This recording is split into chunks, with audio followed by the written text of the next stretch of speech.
particular time to move.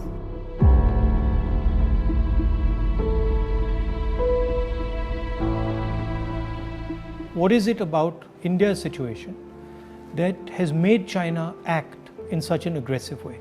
What is it about this moment in time that has allowed the Chinese to have the confidence that they can move against a country like India?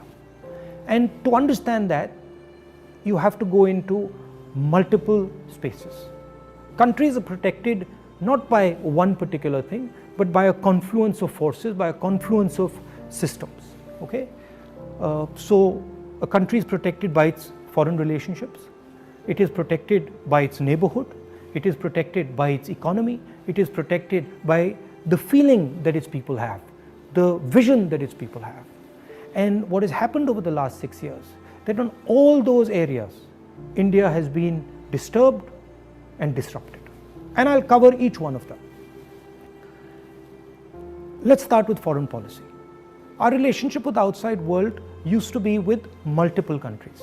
We had a relationship with America, strategic partnership with America, I would say, and that is very important. We had a relationship with Russia, we had a relationship with Europe, and these countries used to help us maneuver in the world. Today, our relationship has become transactional. We have a transactional relationship with the United States. We have disturbed our relationship with the Russians. We have a transactional relationship with Europe. Now let's come to our neighborhood. Earlier, Nepal was a friend, Bhutan was a friend, Sri Lanka was a friend. Our neighborhood, other than Pakistan, was working with India and saw itself as being partnered with India. Today, Nepal is angry with us. If you go to Nepal and you speak to the Nepali people, they are furious with what has happened. Sri Lankans have given a port to the Chinese. Maldives is disturbed. Bhutan is disturbed. So we have disrupted our foreign partners, we've disrupted our neighborhood. Now let's come to the economy. Our pride, something that India used to go to the rest of the world and talk about, boast about. Worst economic growth, 50 years, no end in sight, absolute disaster, unemployment highest in 40-50 years. So our strengths have suddenly become our weaknesses.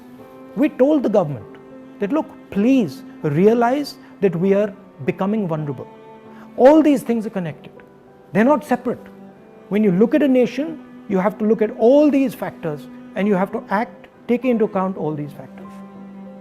We told them, listen, for God's sake, inject money into the economy, fire the economy, and do it immediately. Protect the small and medium businesses.